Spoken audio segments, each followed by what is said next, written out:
Testing, testing, 1, 2, 3, 4, 5. Testing, testing, 1, 2, 3, 4, 5. Testing, testing. CieloDrive.com Audio Archives.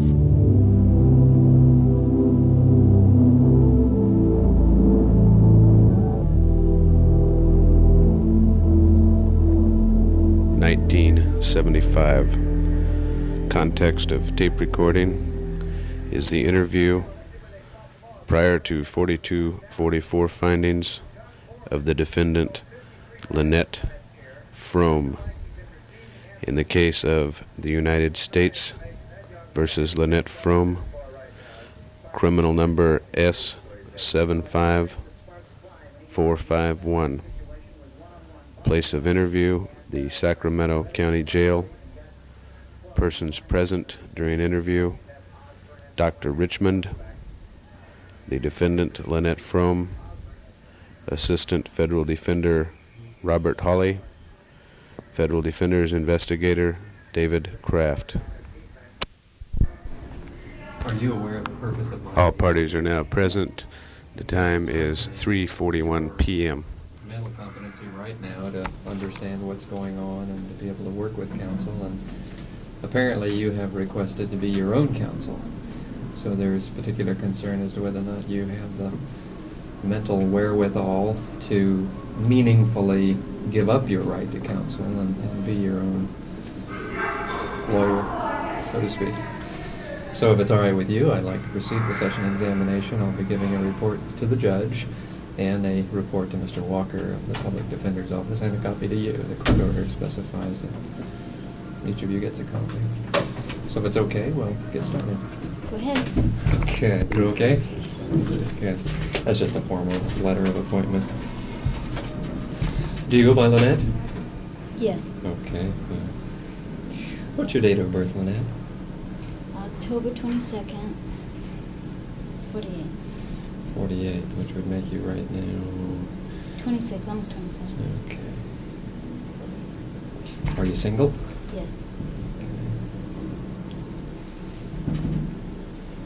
I wonder if that jiggling table is going to record every time it bounces.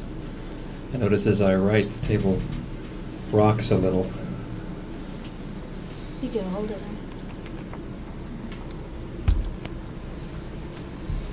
What are you charged with, Lynette? Attempted assassination of the President of the United States. Okay. When did it occur? It's September 5th. September 5th of this year, 1974. When were you arrested? I'm going to have to put it here. All right. When were you arrested? I was arrested approximately 11 o'clock. Of September 5th. Of September 5th. 11 a.m. And have you been here in Sacramento County Jail since that time? No, I arrived here at about 5 o'clock. That night? That day, yeah. Okay, but since then you've been housed here since That's right. that time?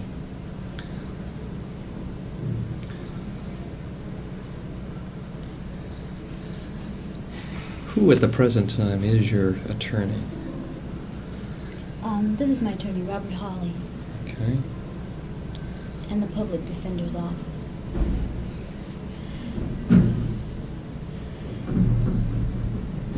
Have you discussed your case with Mr. Hawley? We have briefly discussed it. Okay. Have you had any difficulty in communicating with Mr. Hawley? None. Any difficulty in getting your ideas across or getting his ideas back again? No. Okay.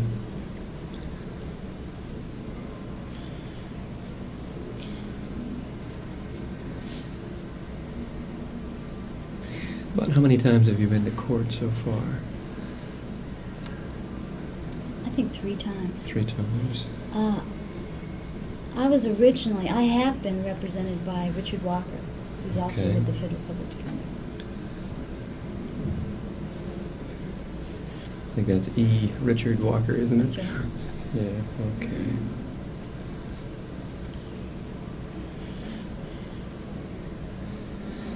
Okay, and you discussed your case to some degree with him also. That's right. Did you have any difficulty discussing it with him? No.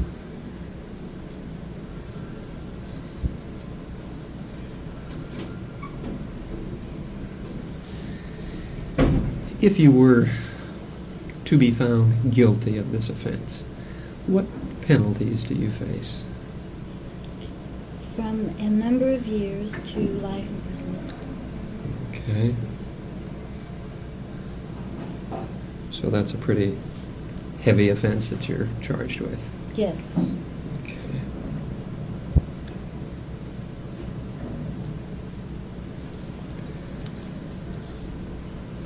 You have entered a plea, have you not? Yes. I entered not guilty plea. Okay.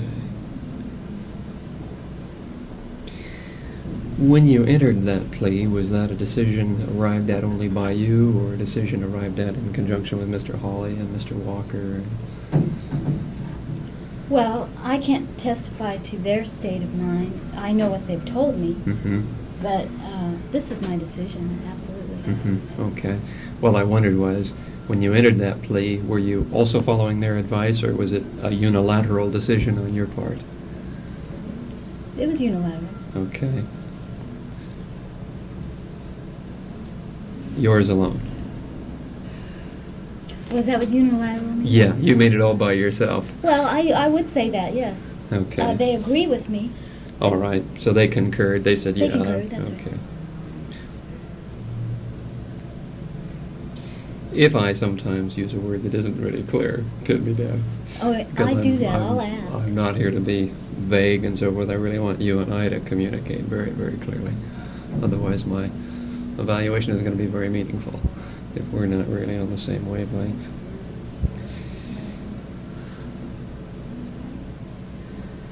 What would you estimate to be your percentage chance at this point of being found not guilty?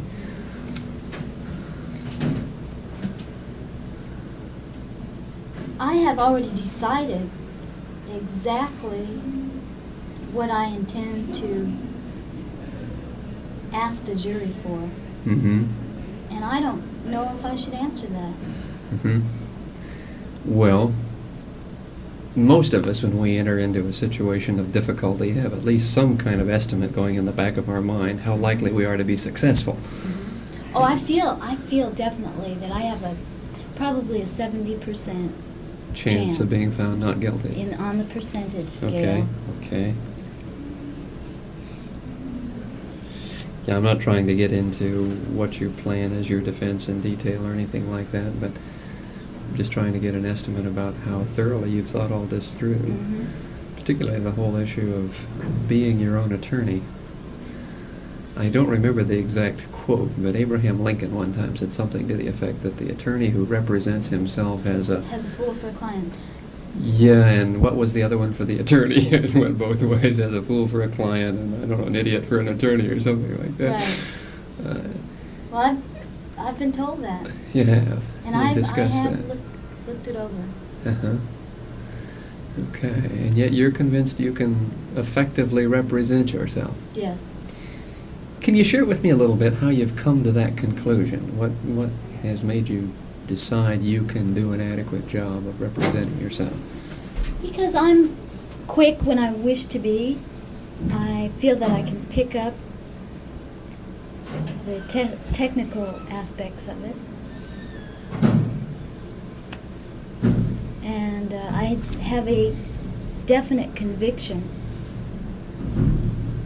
within my entire heart and mind to carry this through and do the best that I can, and therefore feel satisfied no matter what the outcome. That's what I was going to ask. If you lose and you end up spending several years in prison, are you going to feel that somehow you made the wrong decision in not having an attorney? Well, as I said before, I've already considered all the possibilities, and I feel that I will be spending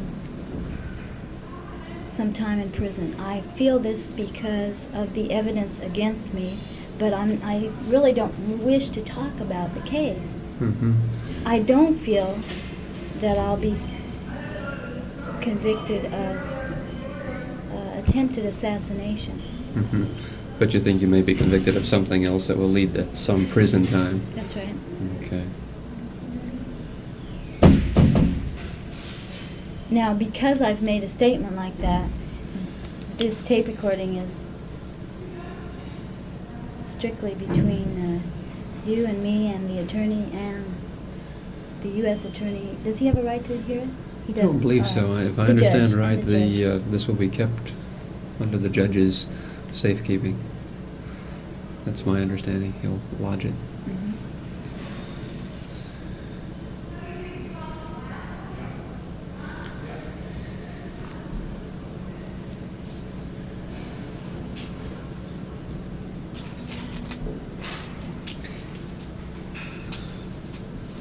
This thought that you're quick when you want to be and that you can pick up on technical details. Mhm.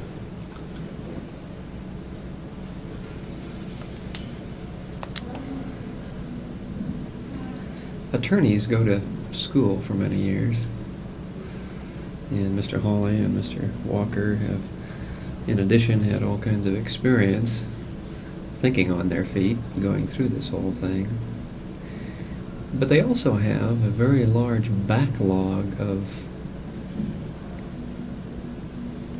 technical knowledge pertinent to law, which involves such things as knowing when the attorney on the other side has overstepped his bounds and said something he shouldn't say, and it has to do with the power to object and get the judge to rule that certain remarks made are not to be held in evidence, so on, so on, so on. You really think you're going to pick that up that quickly? I think that I could pick it up very quickly, although I wouldn't say that I'm equipped to handle all the technical aspects of it. If Mhm. necessary, I'll do my very best to do that, if I'm forced to do that. But I am counting on having a co-counsel. I see. Okay, good. And your co-counsel would be Mr. Hawley or That's someone right. from Mr. Walker's office, all right?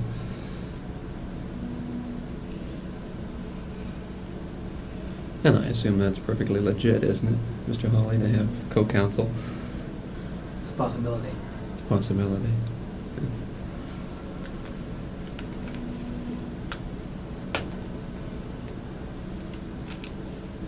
I think that that would be fair. Mm-hmm.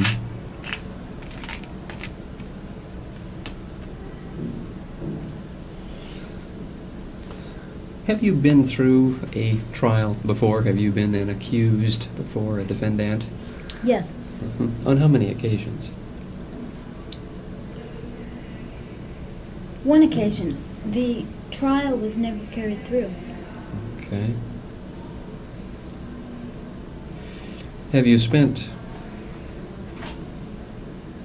any considerable period of time watching trials in process and seeing how things go and how attorneys behave and so forth?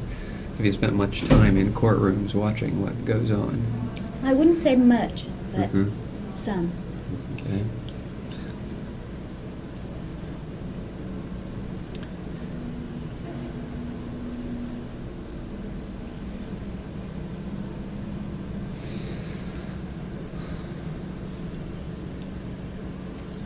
I don't yet know why you want to represent yourself.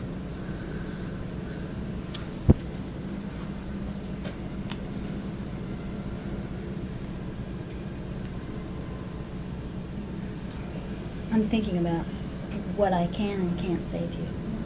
Yeah.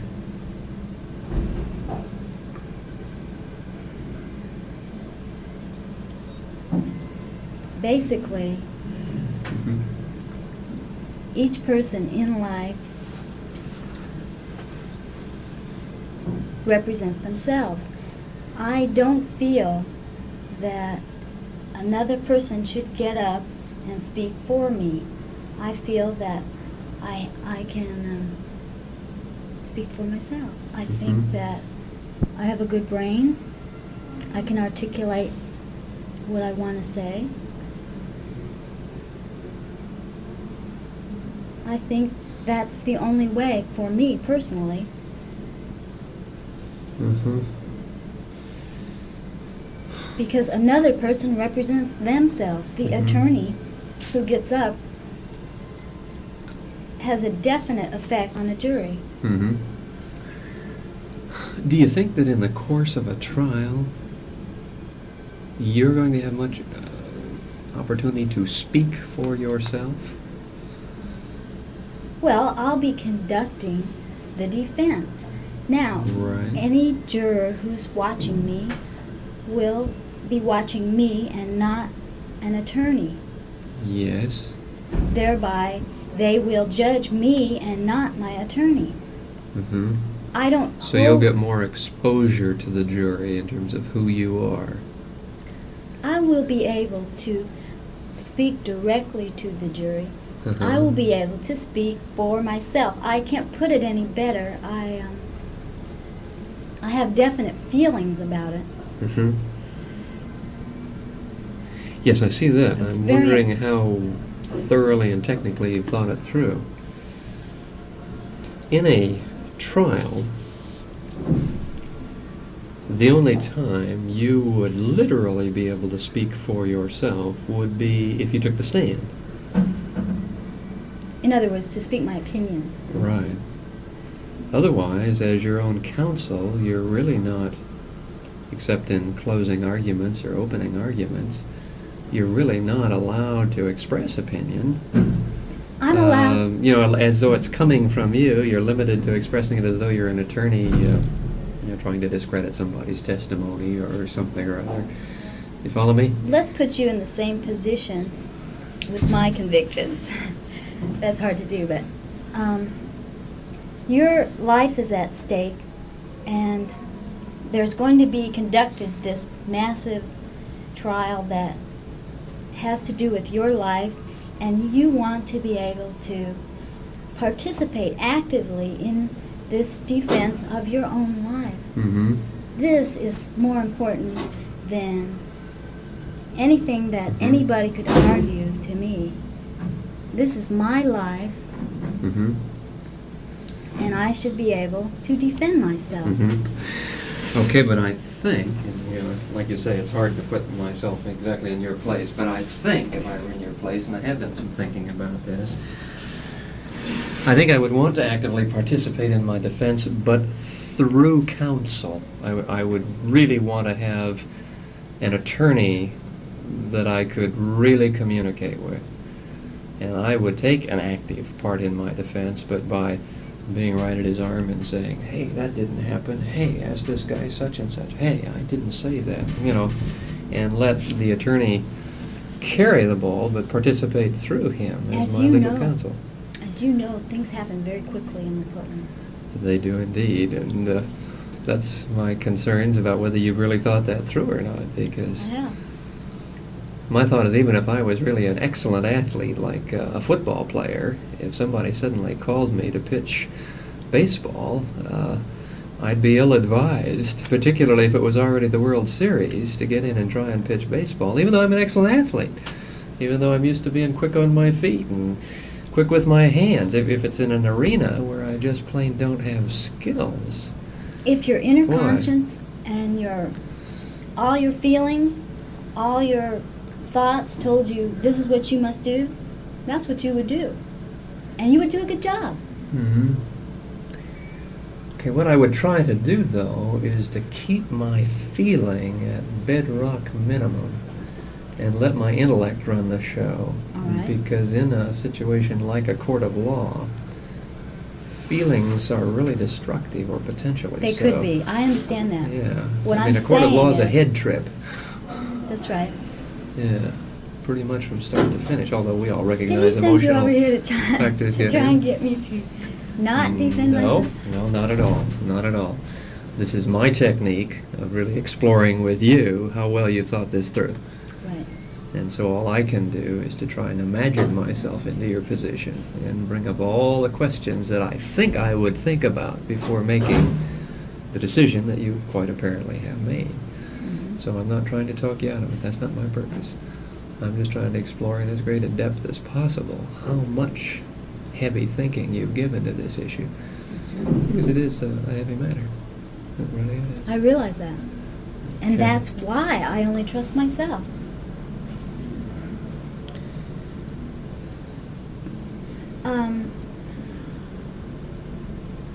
Go ahead.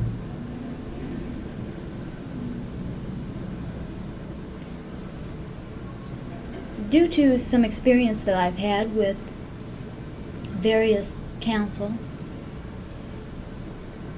I've discovered that one man's opinion is not sufficient to determine. That's why we have all the members of the jury. That's why we have from 6 to 12 people on a jury. Mm-hmm. I don't feel that I can get through an attorney. I don't feel that I can speak through an attorney. No matter how good the attorney, and Robert Hawley, I feel, is a very good attorney. Mm-hmm. Okay. But you just don't feel you can get your thoughts across through him. Of course, that's partly the issue where legal expertise comes in. As a defendant, emotions are going to lead you at times to want to say certain things, which might make very good sense to you, but an attorney might say, "Oy vey, no, that's not the thing to say." He's got the opportunity. If I have co-counsel, Yeah. my co-counsel has the opportunity to do this. We Mhm. together can decide exactly what we wish to do and proceed. Mm-hmm. Whose trial is it? Well, you're the one on trial. Yeah. That's a good question. I'm not quite sure whether it's the people's trial against you, whether it's your trial against the people. I guess it could be looked at both ways. Well, It could be looked at both ways. I'm the one that's in custody. Right. The people are not. Right. Okay.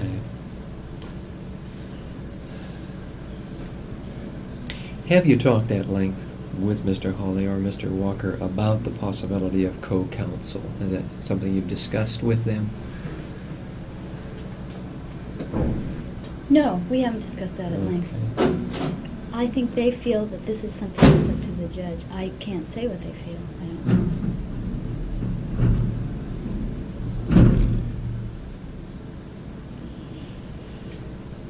Is it all right or appropriate for me to ask what the chances are that she can have co-counsel? Ask me? Yeah. I don't know. I see. I don't know. That is up to the judge. Mhm. And you don't have any kind of a percentage estimate in your mind how likely the judge would grant that, not grant that? I have no idea. I see. So long as I've been in the office, the issue's never come up. I see. So it would be something unusual. It's unusual for a person to ask that they represent themselves. Well, I know that. And it would be something unusual, yes. But not necessarily, there's not necessarily anything wrong with it. I see. Okay, so far as you know, it's a distinct possibility, but it's not been explored with the judge or anything. Okay.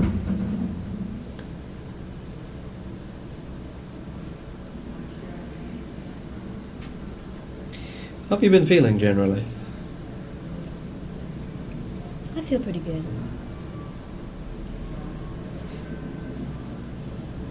Are you bothered to any significant degree by anxiety, nervousness, tension? No, Okay. never have been. Even under these circumstances? No, I make the best of any situation I'm in. How about when you go to court? How do you feel then?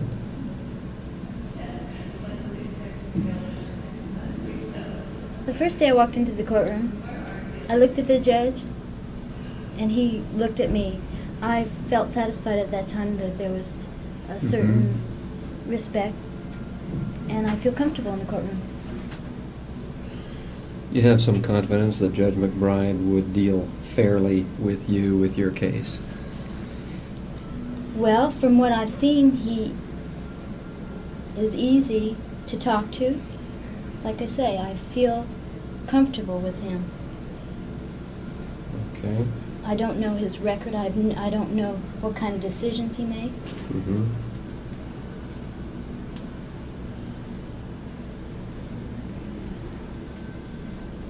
What about your feelings about courts, judges generally? Do you think that, there is, an inherent fairness about the judge, that he doesn't prejudge the case, that he, makes decisions on the basis of the merits of the cases and so forth? This is the judge's position. Mm-hmm. Do you think that's generally true of his position, that really happens? Of whose position? Well, of judges generally. Oh, I could never make a statement about judges generally. Yeah, okay, No. so you don't have any I built-in biases that judges are really a group of rip-offs who just act fair but really make preconceived decisions and so forth? No. Okay. But that's not an Particularly uncommon in belief. the federal court. Particularly in the federal court. Okay.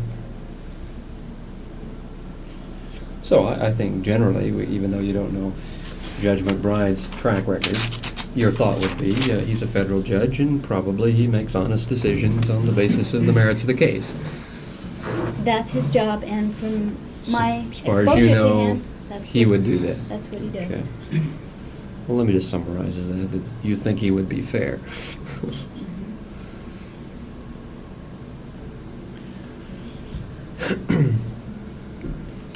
I couldn't help but hear that you were very upset at the thought of being seen by a psychiatrist, and you said you didn't trust psychiatrists.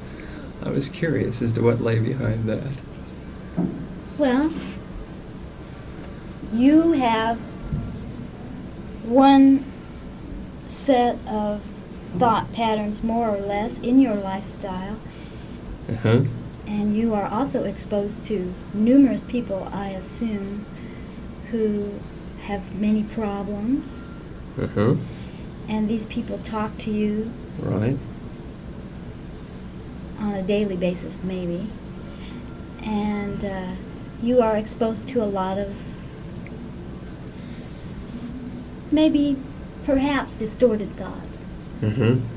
All right, within all the thoughts on the planet, you Mhm. have to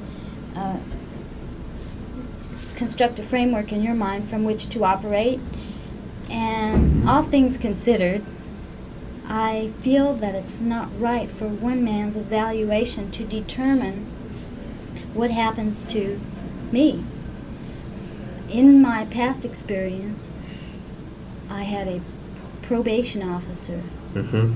interview me, and I was very clear in explaining things to her, Mm-hmm.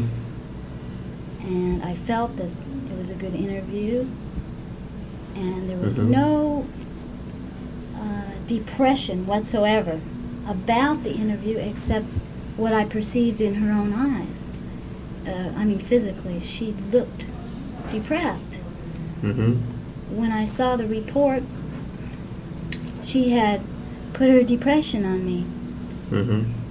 and ever since then, I decided that that was not right. Also, I understand that there are reports throughout the penitentiaries made on people during an hour or 2 Mhm. hours, Mm-hmm. which is hardly time to get into a person's psyche. Mhm. And these reports, unfortunately, and not necessarily the fault of the psychiatrist, but these reports go down on the record. The authorities pick them up if the individual was angry that day or any number of circumstances. This goes down on a person's record for life, and I don't wish to have that type of a record.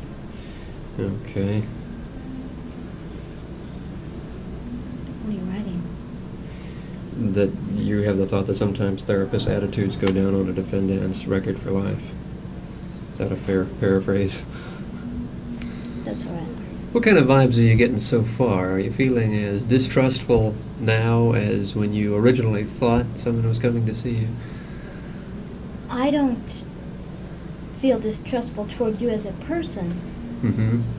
but I don't think it would be wise for any person to openly Mm-hmm. subject themselves to the interpretation of one mind. Uh-huh. Yeah, you wouldn't want to go on record as saying, well, I'm going to trust Dr. Richmond so much that whatever he says about me is right. That's right. Okay. I see by the press, people, that they often can take something that you say Mm-hmm. and turn it around backwards, and it comes out to be nothing like what you meant. Mm-hmm. Well, I think we recognize that the press is in a business, and their business is selling newspapers. And their business is, unfortunately, not reporting truth necessarily. Although Right. they're subject to certain laws also of libel and slander and so forth if they don't get things right. Yes, I've been quoted by newspapers on a few occasions where I didn't recognize my thoughts. Right. Right. You mentioned depression in this probation officer. Have you been depressed at all? No, absolutely not.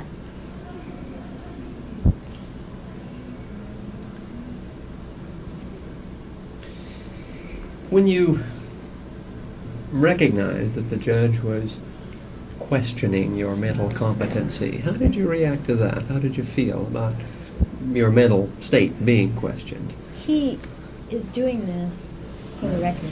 Mm-hmm. I assume. I feel that definitely he's doing this for the record. He wants to be sure that he's not accused of making a mistake. Mm-hmm. Okay, so you didn't feel personally No, accused of being crazy or something like that? no. The press has made a number of comments to the effect that you're a Mhm. rather daft broad Mhm. wandering about in this world, following ill-begotten causes and so forth. How do you feel about that? I'm working through it the Yeah. best way I can. I feel this trial conducted with a little bit of dignity would help tremendously. Mm-hmm. So you would look for your image to go up? Well, no, wait a minute. No. The judge has already stated that this is not a forum for me to express my views or for me to do anything for my image. In other words, I'm just Mhm. saying that incidentally, Mm-hmm. that You think your image would improve, though, by how you would conduct yourself in a That's court right. of law? Okay.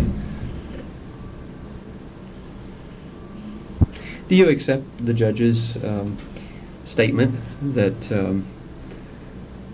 it's not a forum for you to express your ideas? Is that an acceptable limitation to you? Okay, Judge, I got the message. I'm not here to wax hot and heavy on some of my pet projects. I accepted it, yes. Okay.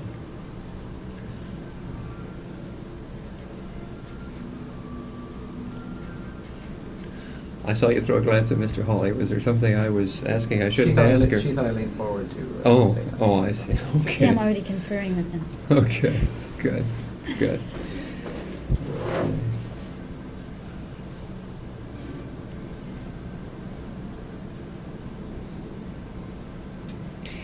Have you, at any time in your life, been under psychiatric care? No. Okay. Never been in a mental hospital? No.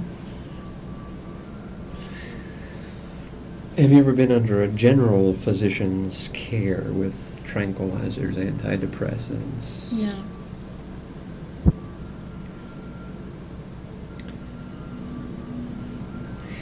How are you sleeping? Good. No trouble falling asleep? No trouble whatsoever. Do you sleep soundly? Yes. When you awaken, are you refreshed? Yes. How many hours would you guess you sleep at a stretch? I don't sleep that long. I'd guess 6 or 7 hours. 6 Okay. maybe. How many hours altogether in a 24-hour period? Like, would there be some naps thrown in on top of that? That's possible. Particularly in this situation, when I'm outside, it's all entirely different. Mm-hmm. Okay, but your sleep pattern has remained good. How's your appetite been? Well, Doc, the food here is not Leaves something to be desired. the type of Okay. food that I eat. Okay, what kind of a dietary trip were you on? It's a healthy one. Vegetables. Vegetarian yeah, diet? I'm a vegetarian. Okay. I try and avoid additives.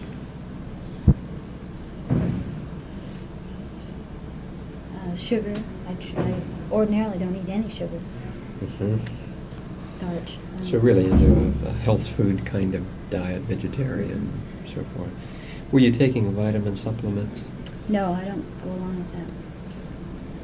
Why don't you go along with that? Well, just as I expected, when I thought of doing that, I talked to several people who have actually built up such a dependency on the vitamins that Mhm. they feel sick when they don't have them.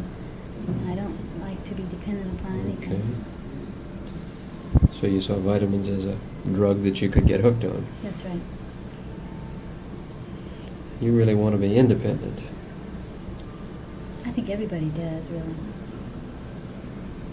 What makes you think that? Well, I'm saying that. What, you mean we could argue, we could say there's people that want to kill themselves, you know. Uh-huh.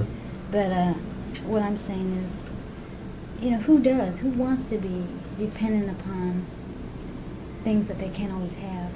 Mm-hmm. Oh, I quite agree. To want to be dependent on something that's uncertain is a very fragile situation to be in. Right. Right.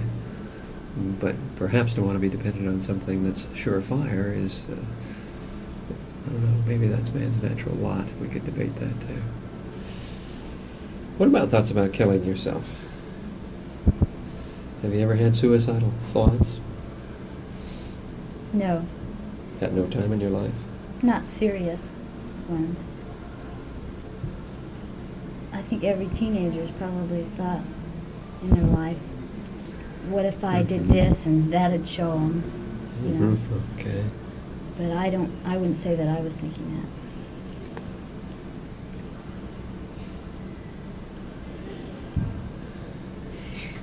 Have you ever had experiences in which there seemed to be a separation of mind and body, so that you had a subjective sensation that you could look at yourself from across the room or step outside your own body and look back at you like you were looking back at a third person? Not spiritually, Mm-hmm. nor with any great degree of reality. Mm-hmm. I've imagined it, of course, Mm-hmm. stepping outside myself and looking. Mm-hmm. Okay, but some people have actually experienced it, either No. spontaneously or under the influence of drugs, that felt the splitting of mind and body, and they'll say, "Gee, it was like I was up on top of the ceiling looking at No, myself." I've heard that, but I never have Okay. had that experience. Okay. Have you ever experienced hallucinations, either visual or auditory hallucinations, hearing, seeing things that aren't really there? No. The newspapers have said, with what validity I don't know, that you have at times used drugs very heavily. That you have been on That is hundreds another of acid trips or something like that. The news media loves to say that. Yeah. That's not true. Tell me about your drug history, generally. During the late 60s, Mm-hmm. when things were so radically changing, and the young people were out in the streets, more or less. That's a short way to put it. Mm-hmm.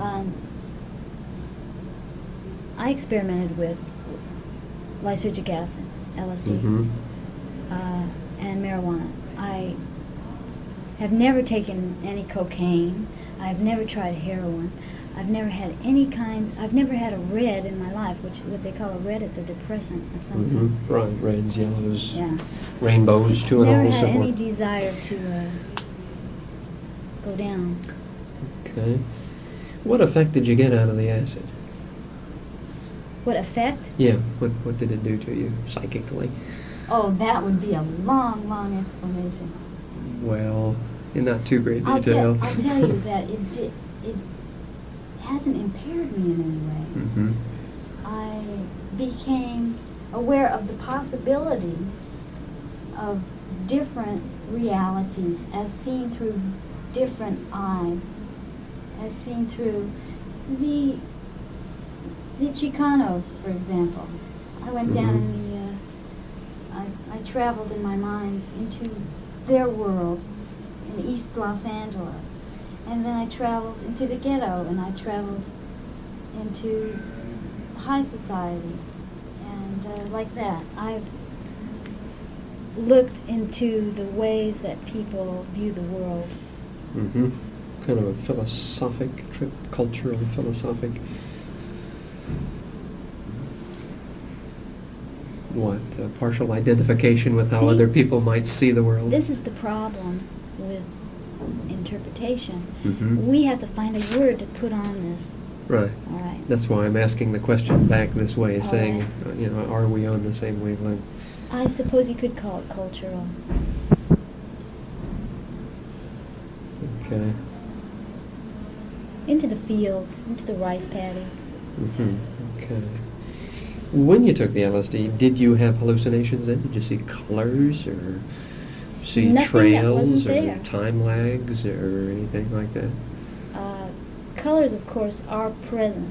Mm-hmm. How much we notice them is another Mhm. story. I experienced the type of vision that I had when I was very young. Mm-hmm. What was that like? Well, for example, because you're Dr. Richard and I'm Lynn Fromme, I talk to you and I don't stare at you, Mm-hmm. but under lysergic acid I would perhaps not stare at you, but I would be more aware of your features. Mm-hmm. I would be more aware of Okay. your body language, what you were saying with your eyes, Okay. and consequently, I would probably be able to tell more what you were thinking. Naturally, people are pretty much conditioned not to look at each other. Okay.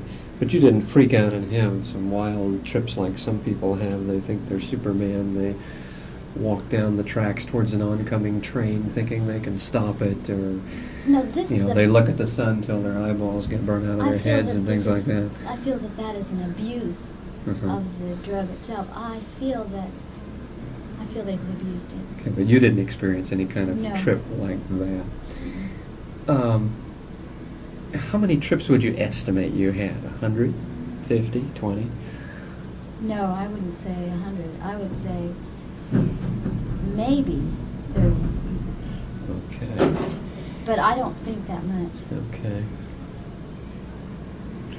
And as best you know, it left you with no impairment of memory or intellectual functioning or anything like that? No.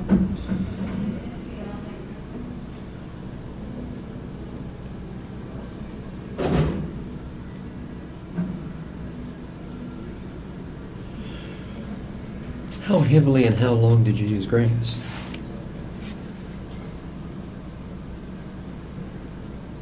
Not heavily, ever. Mhm.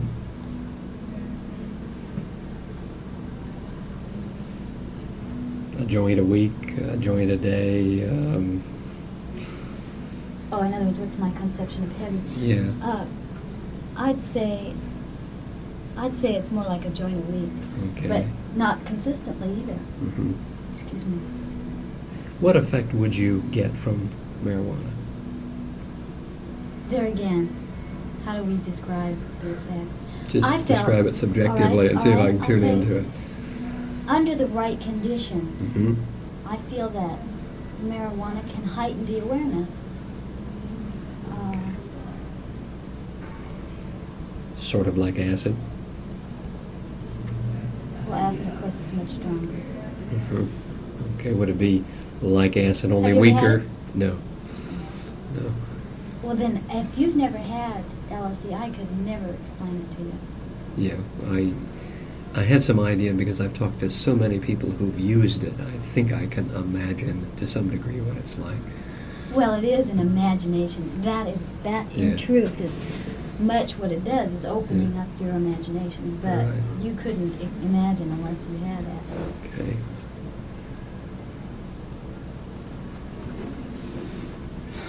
It did not make you hallucinate or anything like that. What, marijuana? Yeah. No.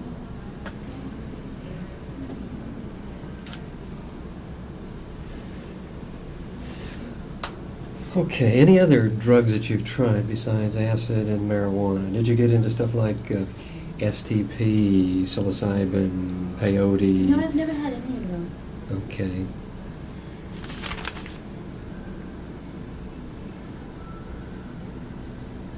How about alcohol? I've always been opposed to alcohol. You've never been drunk once? Oh, I have. Yes, I have. Okay. When I was young, particularly, and I've been drunk before. Did you experience alcohol as a downer? Absolutely. Mm-hmm. Not that I've cried, but what I mean by downer is it decreases the awareness. Mm-hmm.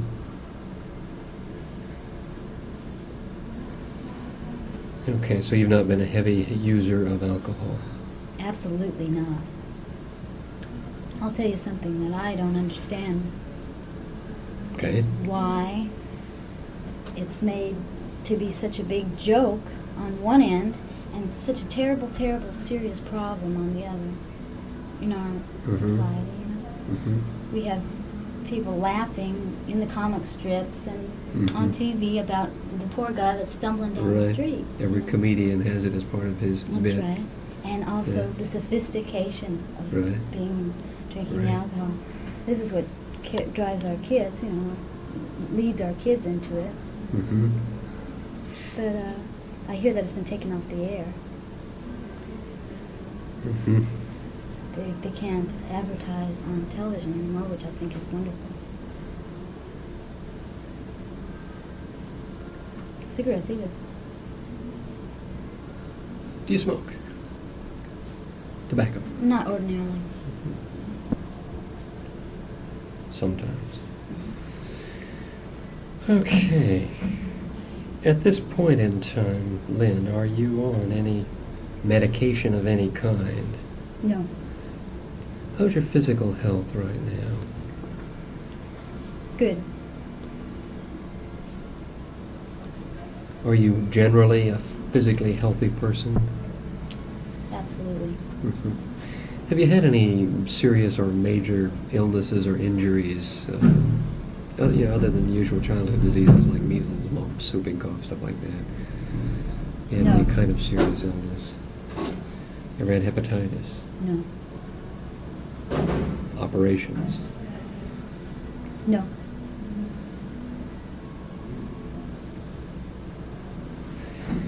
How tall are you? 5'4". And you weigh about... Right now, I guess about 106. Is that your average weight, your typical weight? My average weight is 110. Okay, you lost a little bit since you came in here, or Mhm. is that because you're passing up some of the goodies they were trying to feed you? Okay. Okay.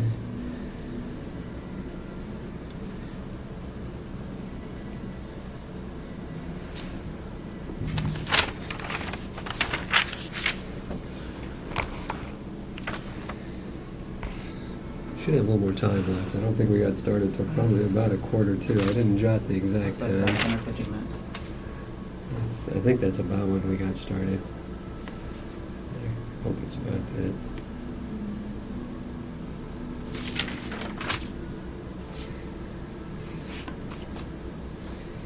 I'd like to ask just a little bit about your background, not in any great detail, but like where were you born and raised, and how big a family did you come from, and so forth.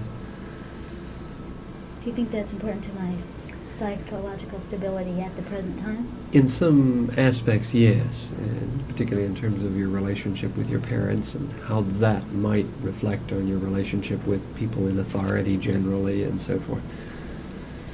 Since in order to go before the court of law, when an attorney goes before a court of law, he's immediately under all kinds of authority and has to live within a certain schedule of rules and regs and so forth. And so I wanted to explore a little bit about your past life and how you did with rules and regs and how you got along with various authorities and so forth. Well, I have learned much, and I never was very rebellious. I never got in very much trouble when I was young. Did you come from a large family, small No. family? Small. One How brother, many? one sister, Okay, both younger. younger. How'd you get along with them? Good. I love them. Have they had any legal difficulty at all? None. You've kind of ended up being the black sheep. I don't know what they're calling me now. Well, I mean, you're the one that's had problems, at least as far as society is concerned. As far as and so they're forth. concerned, yes. Okay.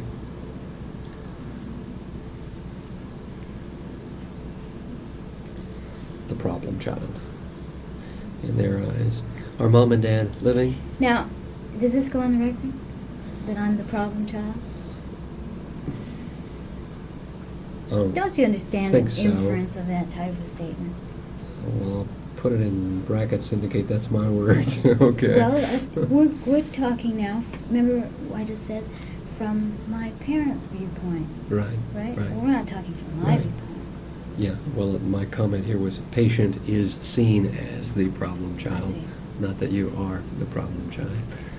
But you understand that they see you that way. We have a very, actually I think it's a unique understanding, Mm-hmm. my parents and I. Rather than viewing me even as a problem child, they accepted the fact that I wished to be independent, Mm-hmm. and they actually literally allowed me to do what I wanted to do. Mm-hmm. I was going to say cut me off, but they didn't do it too severely. As you were growing up, how would you generally categorize your relationship with them? Smooth, rocky, whatever? During what period of time? Oh, let's say up until your teen years and your preteen years. We had a good relationship. With both mom and dad. That's right. Were you closer to one than the other? No?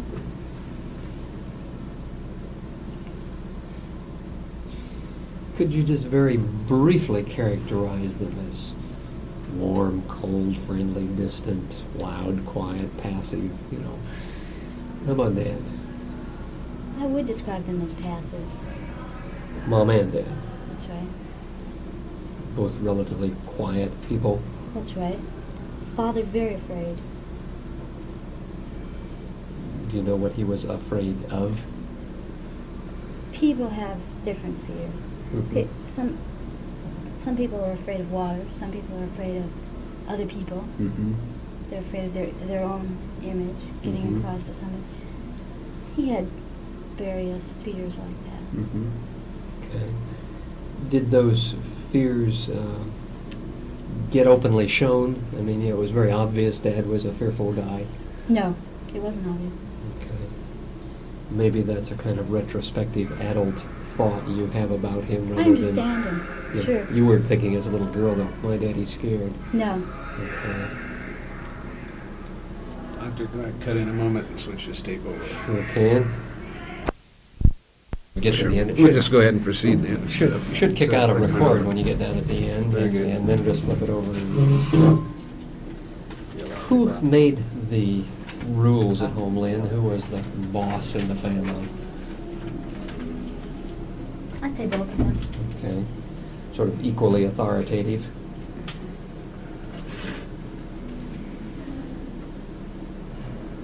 And no major clashes with them, no major problems. The paper, or Newsweek or somebody, I don't remember where it was, you've been written about in many different publications. They said something about your having had some kind of a major clash when you were 16 or something and getting booted out of the home. I know, they like to talk like that. Yeah. What did happen? What were the circumstances of your leaving home? How old were you? And When I left, I was 18. okay. And you weren't leaving because somebody said, get out, we don't want you around, or something like that?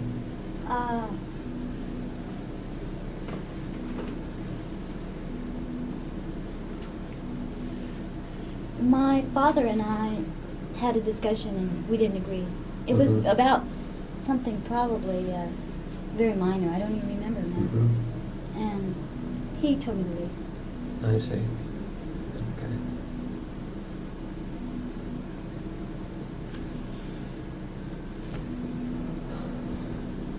How far did you go through school?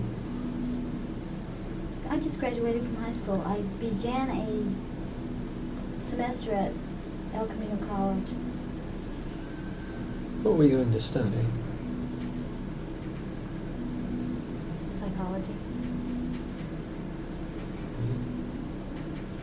What made you decide to stop school?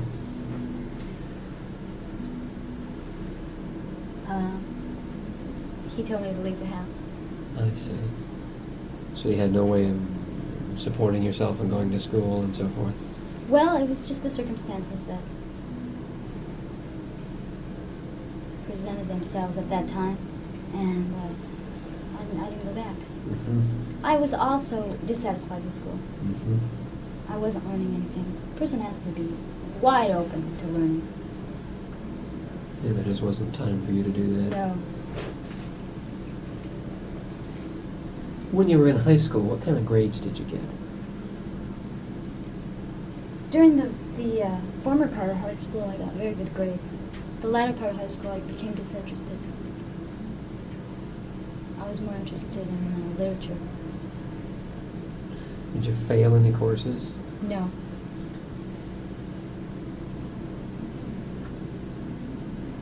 So the early part of your high school career, maybe A's and B's, towards the end, C's? Mm-hmm.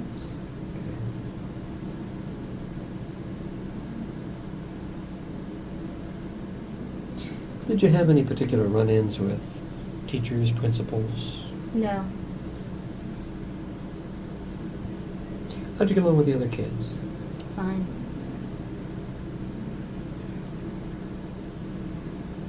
Have you ever had difficulty maintaining friendships? No. You're not a loner.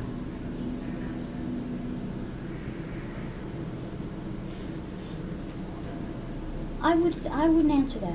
Mm-hmm. Well, what? Sometimes a loner, sometimes more social. Well, I'm social. I guess you could say I'm Mhm. social, but I'm not always. I'm not social in all instances.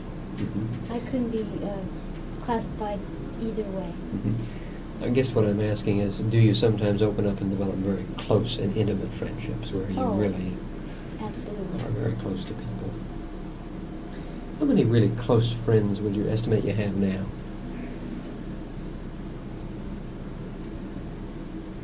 Well, I can count them if I think about it. I would say 12. 12. Okay. That's a goodly number of close friends. People you really trust.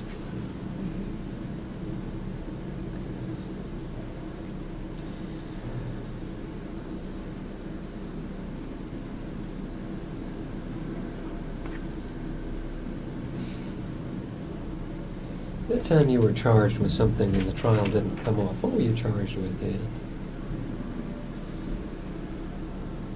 Dissuasion of a witness.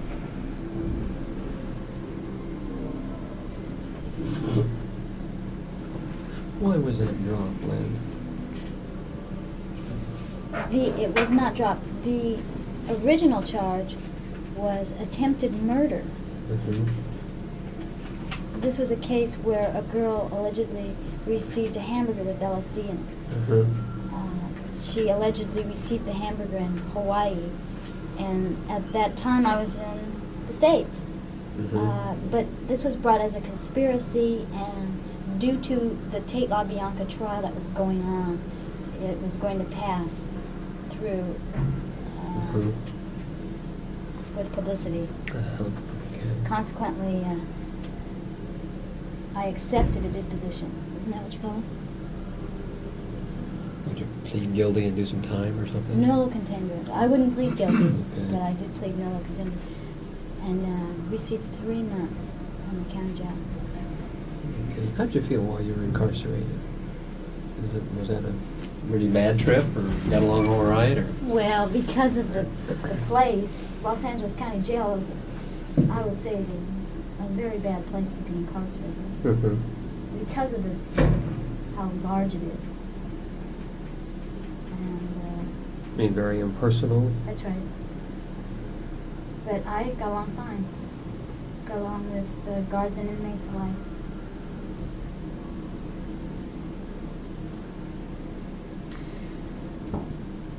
Has there ever been a time in your life when you got pretty paranoid, when you got really suspicious of the motives of others? No.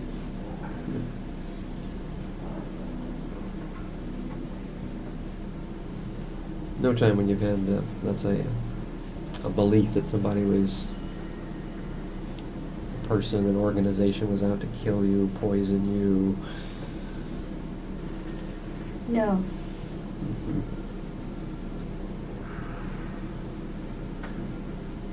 Not troubled by any such thoughts at this time. I mean, you know that the government's out to get you, but I mean, beyond that, you're not thinking that there's any personal vendettas against you? No, nothing Okay. personal.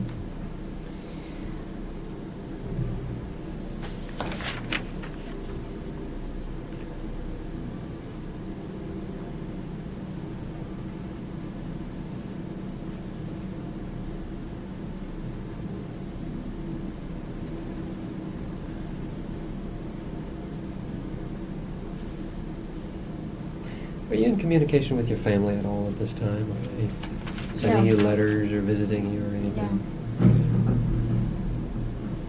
Would you characterize your present relationship with them as distant or cool, or most parents would rush to their child's side in a time of difficulty? So something is amiss in the As I parent-child said, we have a relationship. very pat understanding. Mhm. My father has different opinions. He said, you can come here on these conditions. I said,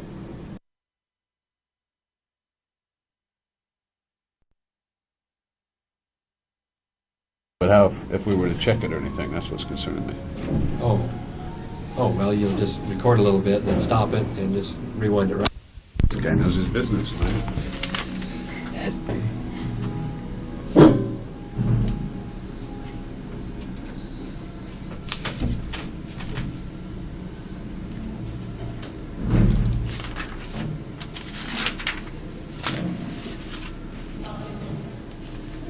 that maybe just cracked me. But it's got legal jargon in it, and I don't know if it's anything or not.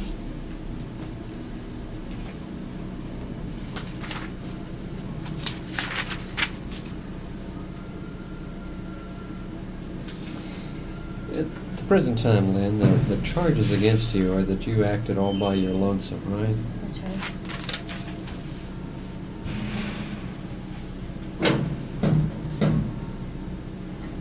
So there's not going to be some kind of allegation, as far as you know, that you're still a tool of the family or something like that. That's No. out to get the president.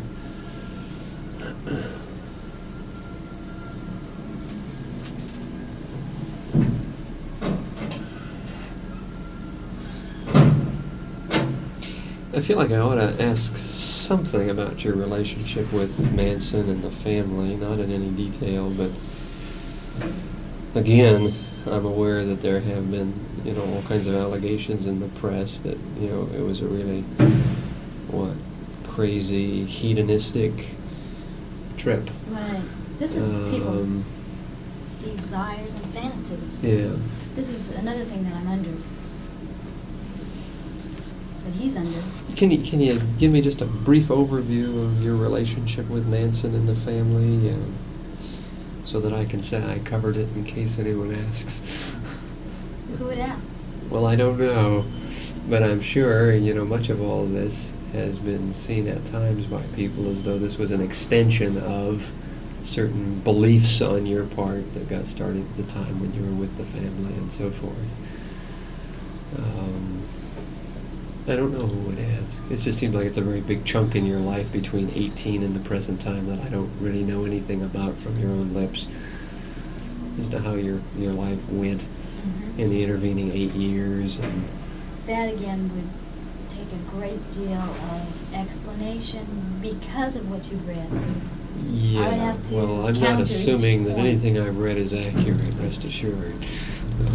Can you kind of give me a synopsis of what happened between 18 and now?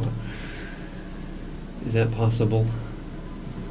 Well, as much as I feel that I legally am obligated, I don't feel that I'm legally obligated to say anything, but I can say that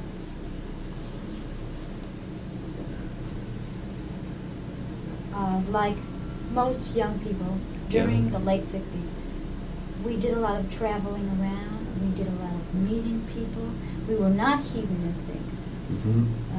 Were solely the thought of being out only for pleasure. Mm-hmm. We were concerned about what was going on, what people were thinking, how people were being treated, and we found dozens of young people out in the streets. Some of them were taking care of themselves fine. Mm-hmm. Others of them were being abused Mm-hmm. by any number of people who found out that they could just swoop into San Francisco and pick people up. Mm-hmm. And it was my feeling to offer these people a place to stay. For example, it was me who went out and found a young runaway girl one day who didn't have a place to stay and said, "Come on home with us." Mm-hmm. And subsequent to this, young people would come to our house and say, "Can I stay here?" And we'd say, "You can stay here, but you're going to have to be quiet. You're going to have to respect the place, and if you just want attention from your parents, and if you're going to take drugs, then you can't be here because we don't do that. You can live in the back. You can live in the woods if you want. We'll see that you're fed. We'll see that you got food. We'll see that nobody hurt you." Mm-hmm. We ran into a number of young people who told us, anyway, that their parents were abusing them. Mm-hmm. One girl, in fact, who later testified against us, called us up, told us her dad was beating her, and she was crying, and would we come and pick her up? Of course we'll come and pick her up. The police were aware that there were people, young people in the background, and that we found ourselves a ranch. Mm-hmm. Kind of a foster home operation. Well, we weren't telling these people anything, these young people. We just offered them our land, more or less. What they wanted to do was up to them, as long as they didn't abuse it. I believe it's healthy for anyone to live in the woods. I wouldn't send a kid to the streets. Mm-hmm. So we had this land available, and we let them live on it. Mm-hmm. We did not have sex orgies and drug orgies or cult meetings or hanging Christ in effigy or pretending Charlie was Christ or anything of that nature. This is all comes out of people's imagination. We were actually very healthy.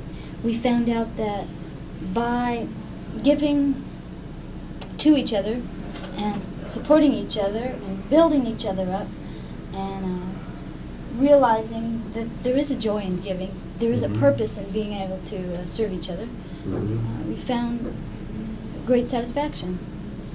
Do you believe in God? Certainly. Okay. Do you believe in Christ? I believe that God is creative force, life force. You don't believe in Him as a Universe. personality? No. Okay. Do you believe in Christ? I believe a man hung on the cross and gave his life. Do you think He for- was the Son of God? I believe that as God being life itself, the universe reflection. Okay. So you don't accept Christian doctrine as such, in terms of His being a personal Savior that came and took everybody's sin on His back and died for them? I believe that He did indeed do that for humanity. Mhm. I believe that He did. But as a there is man. a purpose why He's been there. Right, okay, but as a very good man, not as deity per se. We are all potential deity without Okay. a lot of the confusion that we weight ourselves down with. We've been carrying a big load. Have you seen Charlie as deity? I just said, Doctor. Right, you said you didn't see him, you didn't think he was no, Christ. I said, we all have life force running Mhm. through us. The life Right. force is the God. The tree is the God. Anything that's alive as opposed to Okay. this inanimate. Okay, life force is God. Okay, what might philosophically be called pantheism. God is in everything. Everything that's alive, anyway. An expression of God, yeah. Yeah. All right. I've never heard that term, pantheism. I hope I've got the term right. I think it's just a general philosophic concept that God is in everything. And God is diffused throughout nature. Well, if I was going to worship something, I would worship what's here. I think we have a beautiful earth. It's hard to see sometimes. You're right. Many, many scars. Are you doing anything about it? Yes. Yes.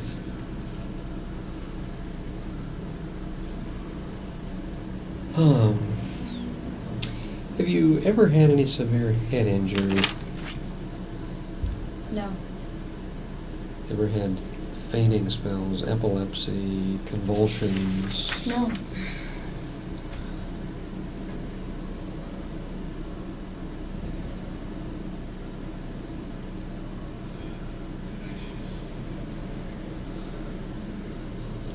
I'll tell you something that you might do is work on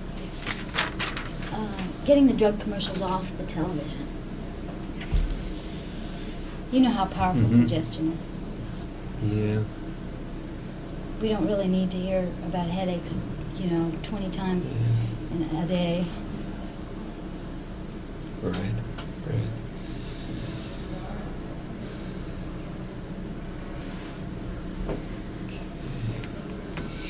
Your involvement in the current events, the current offense, then is in no way related to your relationship with Manson, the family. Just a... Well, you're asking me again, why did I do what I allegedly did? Well, no, I don't want to get into that because he's going to object. No, he's not objecting. He's told me, just, Right. No, I don't want to get into your motives for doing it. What I'm trying to do is just... well, that's And what it's a you're into. it's a hard task to do what he's saying. Ordinarily, I would conduct this examination under 4244 by asking you a lot of things about the offense. Because, particularly if you're going to represent yourself, because a significant part of being able to represent yourself has to do with whether you remember what happened, whether you remember your motives, etc., etc., etc. But because of the nature of this case and so forth, some special rules have come into play, which I don't fully understand because I'm not an attorney. Ordinarily, under 4244, you could bare your soul to me about the whole blasted offense and every intimate detail about it, and even if you were guilty of sin, that could not be used to incriminate you in any way unless you and your counsel raised some issue or gave me on the stand the authority to talk about it. Do you follow me? Usually you're protected under 4244 against any kind of incrimination. Tell me this. There's some special rules for Don't you that. feel that, I'm not saying that you can analyze whether I can handle the technical aspect, but don't you feel that I'm an alert person? Yes, I think Yeah. you're an intelligent person. I think you're an alert person. I think you're a bright person. Isn't that what you're here to probably determine? overestimating your ability to think as quick as an attorney on your feet. Now, if you indeed can have co-counsel, then, I can see what that might bring it off. Right. But if co-counsel wasn't a possibility, I would think you'd do well to heed the words of Lincoln. And even if it was mediocre counsel, even if you didn't have really top-notch counsel, you'd be better off represented by counsel than doing it yourself, just because of the realities of a courtroom situation. But doctor, don't you think that you're here to determine whether I'm mentally stable and fit? Yeah, what I'd also like to do, and what I can't do, though, is to ask you something about the offense to see how you react emotionally when you're getting into talking about the offense. Do you follow me? When you go to a court of law, it's all going to be laid out in graphic detail. There's going to be photographs, there's going to be all kinds of witnesses, there's going to be all kinds of allegations as to what your motives were or weren't, and so on and so on. And those things are going to present some kind of psychological stress to some degree. And so my ordinary approach in this kind of an examination would be to ask you in great detail about the offense, relying on the federal provisions under 4244 to protect you against self-incrimination. It wouldn't be incriminating you, but the rules are Why don't you changed. just call me a name and see how I react? Let me ask some Anything. things Try without telling you. anything. Do you recall the circumstances of the offense without talking about any of these circumstances? Can you recall them clearly? Yes. You can recall that period of time in which the offense occurred without any difficulty. Okay.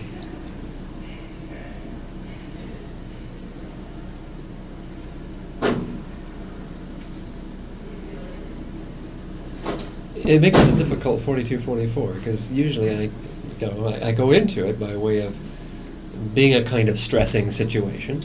I understand. And then trying to observe the defendant under that stressful situation, because that's all going to come out at the time of trial. When you have discussed your case with Mr. Hawley or Mr. Walker, has that been a significant emotional stress for you to talk about the offense and what was happening then? No. Okay. In slang phrases, you can discuss it all and keep your cool. Absolutely. Okay.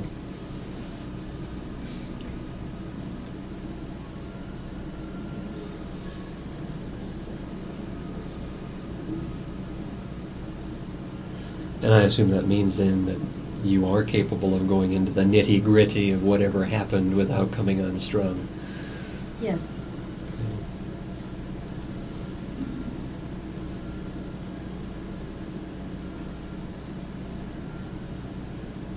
How do you respond when people call you names? I know where I am.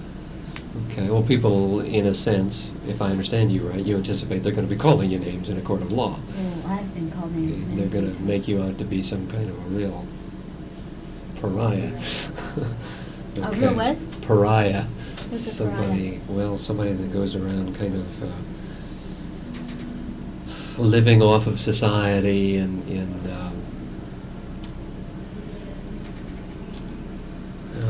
why did you ask me to define it? Somebody that lives off of society, in a very shady or illicit or bad fashion. Is you know. pariah somebody's name in history? No, I think pariah... It comes from Greek mythology. Is it? Oh, Is it yeah, from Greek that's what it mythology? sounds like. Did I define it right? I'm not sure. Okay. Well, I'll use some other words. How about promulgate? Okay, but you're aware of the fact that people are going to be trying to make you out to be a real bad guy. Mm-hmm. Okay. The prosecution. We'll try to say this is a real sinister character, and she ought to be locked up the rest of her life. And we ought to throw the key away, and she ought to never have the opportunity to ever harm anybody again. Do you think that the prosecution should do this if he doesn't really feel it? Or he's just carrying on the case of the government? I don't think the government has any personality in it. Well, we could talk at great length, and I don't presume to really know the legal system, but to the best of my understanding, the legal system doesn't really deal in justice. That's the public myth. The legal system deals in due process. There is an assumption made, which sometimes is true and sometimes false, that if due process is followed, justice will result. Now, you and I are each aware that some people who are obviously guilty have been gotten off by very clever attorneys. And from our point of view, that's certainly not justice. If justice means that the guilty ought to be punished and the not guilty ought to go free. We also are both aware that many not guilty people have been found guilty and sent to prison because they had lousy counsel. Right. So There's my case. okay, so there's a presumption made that in the adversary position, and this goes back to your question, is it right for the prosecution to make you out to be this real bad guy?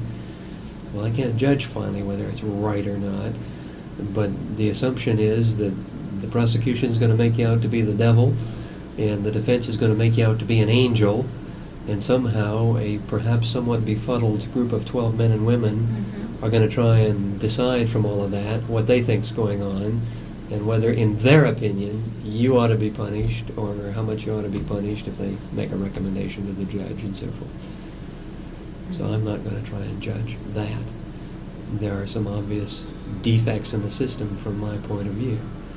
But on the other hand, any time human beings are going to be involved, as you said, it's rather frightening to think of leaving your fate in the hands of another human being. That's right. So the attempt is to put your fate in the hands of a process. Unfortunately, that process has to still be mediated by human beings. Unfortunately, in some respects, it's a little bit old. In that regard, I was going to ask you, I assume the answer is negative. You don't believe that there is some day of final judgment when all things and all people finally will be judged by a God, by a final authority. I wouldn't say that I don't believe that. Okay. I believe primarily that people judge themselves, Mm-hmm. and that each man and woman must look at themselves. Mm-hmm.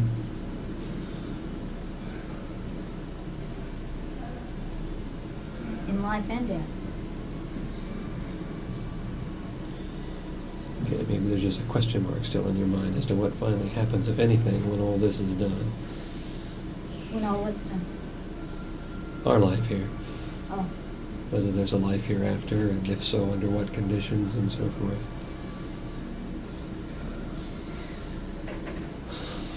Well, I don't believe we'll be given unlimited earths, I'll tell you that. I mean, I think we have a good one, you know. yeah. Okay.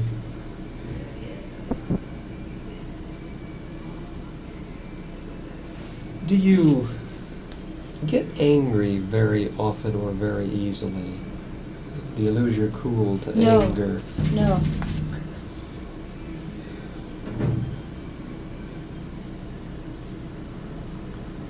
And you don't cry easily or frequently?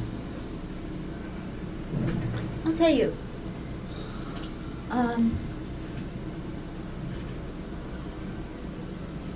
If I feel that it's necessary for me to be businesslike, let's say, Mm-hmm. then I can conduct myself that way. Okay. Are you convinced you would need to be businesslike in a court of law? Sure.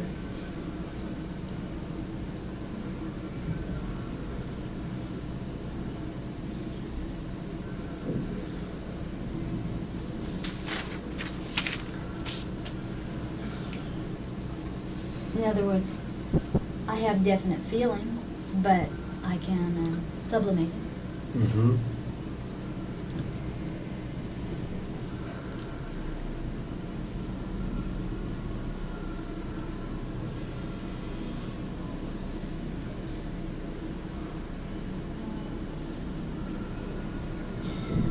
What made you do the X in your forehead? We've definitely marked ourselves, Mm-hmm. and What was the point of that? What was the purpose of marking yourself? well, it has different levels. On one level, it is a cross that's falling, a falling cross. Mm-hmm. On another level, it is an X, Mm-hmm. and the X is, we are marked out of the system as it stands. We don't go along with it. Mm-hmm.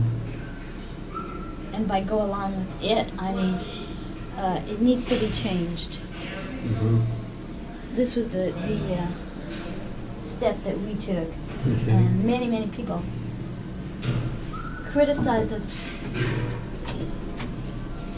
Well, Yes.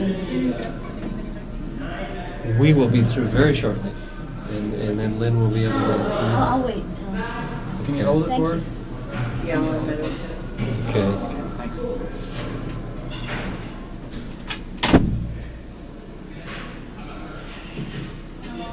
I wouldn't be a real psychiatrist if I didn't ask you some of those clever questions like, what does it mean when people say don't count your chickens till they're hatched?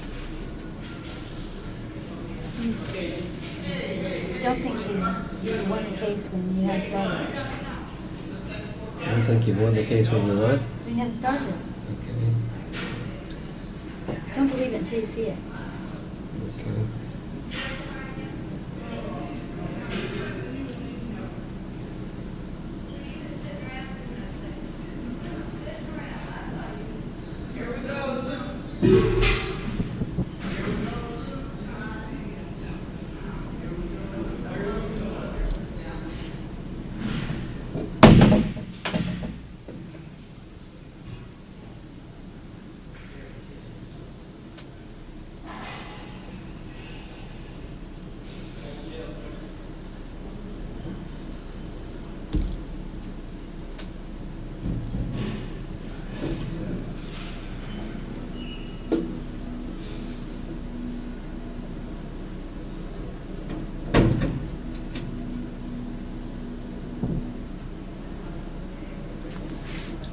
Boy, I hope I've covered everything. I'd hate to try and arrange for a tape recorder and everything else.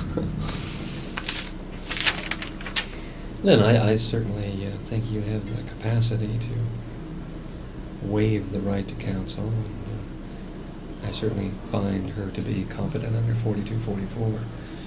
Certainly don't find any overt signs or symptoms of mental illness.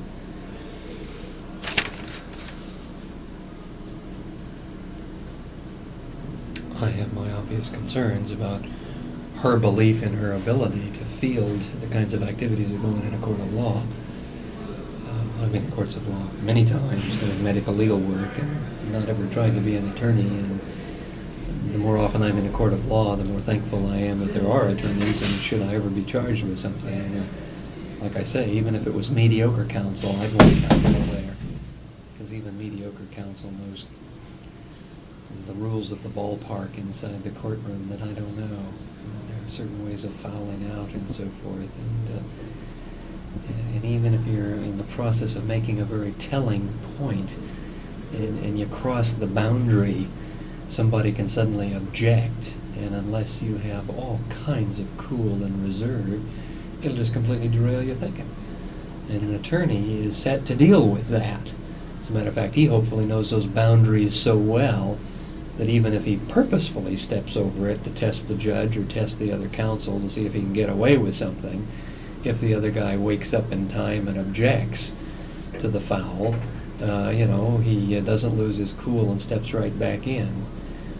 Were I in a court of law trying to defend myself, I'm sure, particularly if I had the conviction that you have, that you've got to prove something, and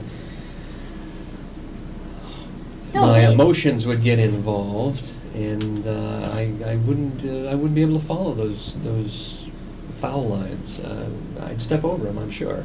But if you had the convictions that I have, you would train yourself, and you would make it a point not to step All over. the time I would train myself, but I don't see how I can sit down, and I don't see how Michelangelo could have trained himself to be a great sculptor and artist with his first work. He botched all kinds of canvases and Yeah, all but he didn't kinds of have somebody else do it stones for him. before he finally got there. Oh, okay, but he didn't But have you've got somebody one else do it for him. chance. You got one block of marble, and you want it to turn out to be a masterpiece, and you've never sculpted before. Take it easy. Well, okay. You have a right to do that, because I don't think you're crazy, but I'm not sure you're making a wise decision. But I'm not asked to pass judgment on whether or not you're making wise decisions or not. No, I would. I'm simply asked to give an opinion, if I understand right, whether it's a crazy decision or not, and I don't think it's a crazy decision, as best I understand. And again, the examination is somewhat truncated or cut off by the fact that I can't really go into these issues with you and ask you in greater detail what kind of a defense you planned and the charges and this and that and the other thing. Bob, I think I've done my thing. Okay, Doc. I can't think of anything else I should ask. How do you shut Ed. this thing off and push this down? Should just press. All that Okay. I. Is there anything you wanted to ask me, or is there anything else I need to know about you in order to render a meaningful opinion about your present mental competency? No, I don't think so. The only thing I would ask is when we would receive a copy of your report. I plan to type it up tomorrow, and sometime probably by tomorrow afternoon, I'll drop it by the judge's chambers. And I assume then the judge will distribute it to you, and you'll probably bring a copy to Miss Fromme. Right. They will be in court Tuesday morning. Right. Now, I understand the judge will want me there also. Yes. Are we I'm having a certain of hearing? Yeah. This interview was terminated at 5:26, September the 21st, 1975.